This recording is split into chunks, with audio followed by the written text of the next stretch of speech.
Welcome to POSTCAST. The Utah Jazz fall in San Antonio tonight to the San Antonio Spurs, 126-122. But they trailed by 20, and there were some things that weren't so good tonight before the rally. We're going to discuss them coming up on POSTCAST. David Locke along with Ron Boone with you here on POSTCAST as the Jazz trailed by 20 tonight.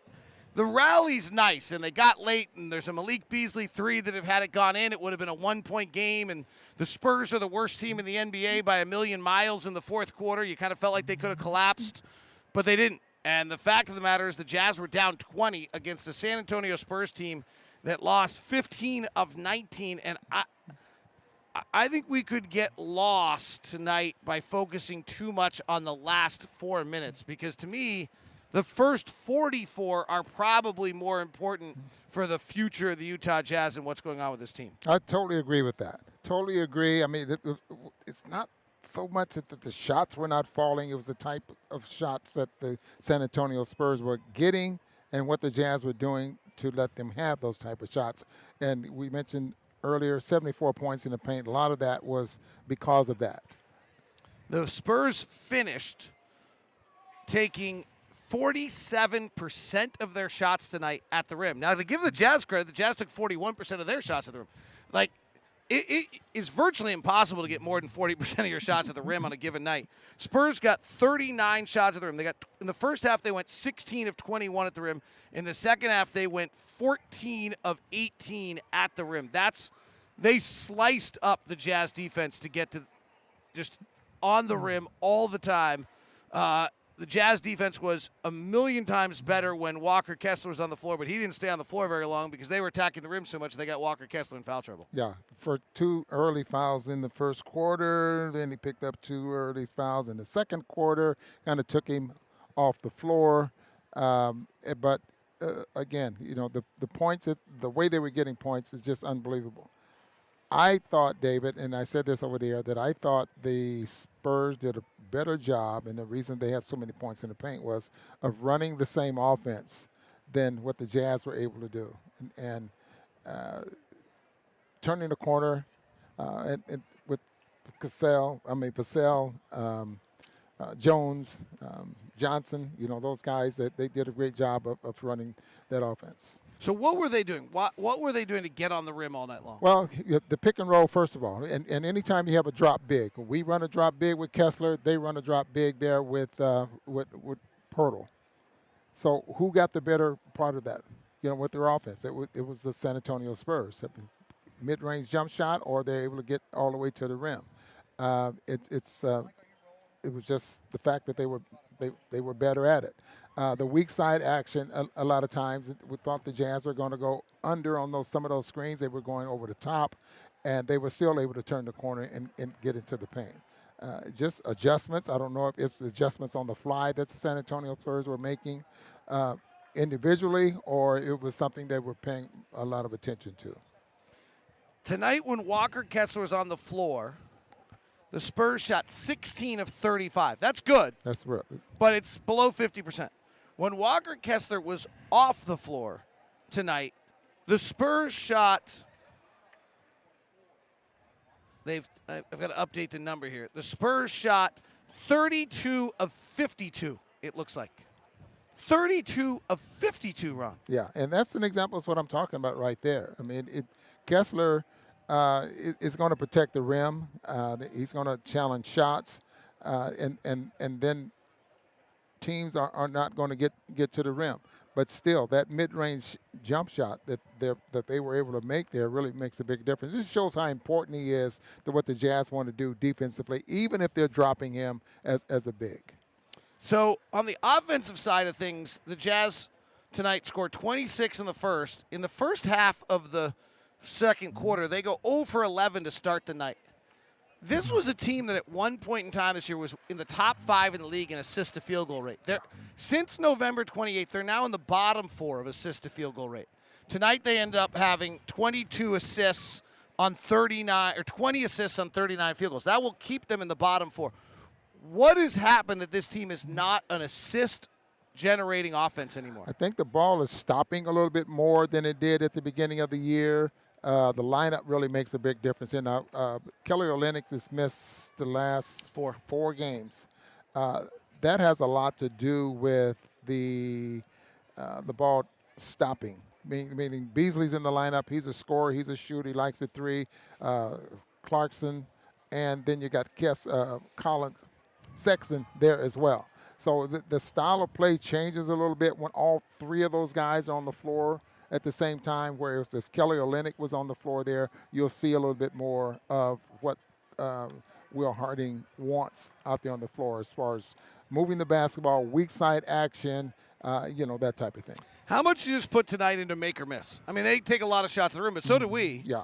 And on the other end, the Jazz end up going 13 of 43 from three. They shoot 30%. Malik Beasley goes 2 of 11, including the one that popped out late. Clarkson goes 2 of 6 from three and 8 of 19 overall. How much do you just decide tonight's a little bit of a make or miss league? Yes and no, David. I don't know if I could put a number on that. I think I'd take all of Beasley's three-point shot attempts, and maybe one or two I would not like, and I think there was one or two. Clarkson, I thought was forced a few, but he still had a chance to make it interesting at the end of the basketball game. They scored 40 points in the fourth quarter, and you still had a chance to make it interesting in the fourth quarter. They did just do that. So the make or miss part of the ball game is that three that Beasley missed that went into the basket. And Trey Jones hit a floater right after that. Right after that, yes. That was that kind of popped in and popped out. Jazz offensive rating by the end of the night, by the way, was a 117, which is kind of right on our season number. Now, you probably should be a lot better than your season number against the worst defensive team in the league. So it's hard, and it's frankly hard to complain about the Jazz. So we're talking about the Jazz took 34 shots at the rim, and I think they took 37 free throws.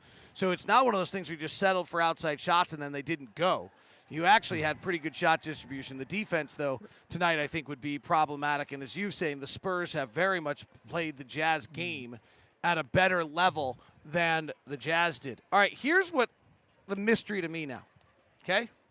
The Jazz are 14-10 this year against teams above 500. And they have also lost to Detroit, Houston, and San Antonio. So who are the Utah Jazz? Yeah. That's a very, very good question. And if I had to make a point, I would say that this is a team that's growing in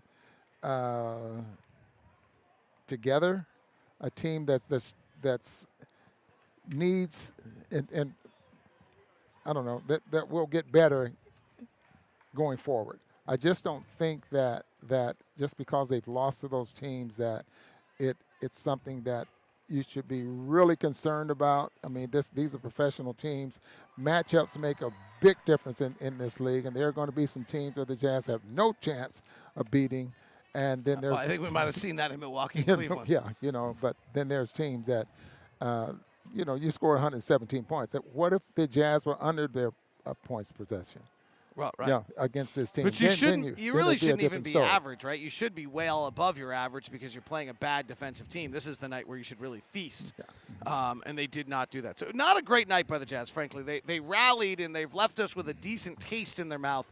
But I think this will be a tough film for them to watch. I think 44 minutes of this film tonight, Will Hardy will not like a lot of what he saw in this game. I totally agree with you, totally individually and collectively as far as the execution is concerned. But individual defense, there will be some that he will not like there as well. All right, 2 stars. Let's start with our first star, Lauri Markkanen tonight, 32 points, 12 rebounds, 13 of 13 from the free throw line. What did you see out of Lauri tonight on a night where he really, I thought, tried to command himself as the number one scorer and tried to carry the team a little bit? Well, he changed his game a little bit. I thought more so starting in the third quarter. He wasn't just letting the game come to him.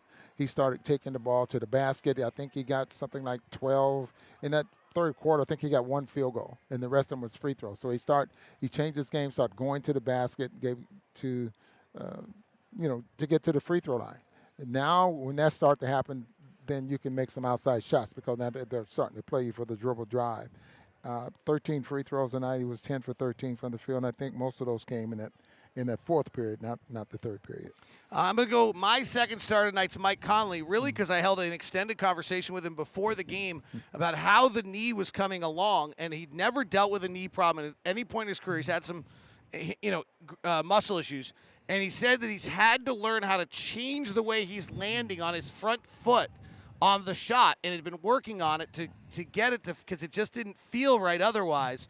And to see him go 5 of 7 from 3 tonight, to me, says that he took the break, worked on this, tried to figure out how to land his foot differently than he had been. He usually comes heel forward, but now he's got to kind of come flatter, he was saying.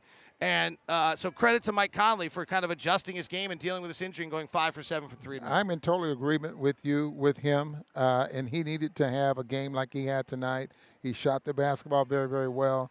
And just think about this, David. He's 34. Is that right? 34 years, somewhere in there. And you've been shooting the same shot all your life, and it's been money for the most part. Now at this age, you have to make a little bit of an adjustment, and not just the adjustment that you're making. You're thinking, I can't do this, and it's not like, it's not muscle memory or not automatic that I'm going to shoot this same shot every time. Now I have to think about how to land, but still get my shot off and be effective.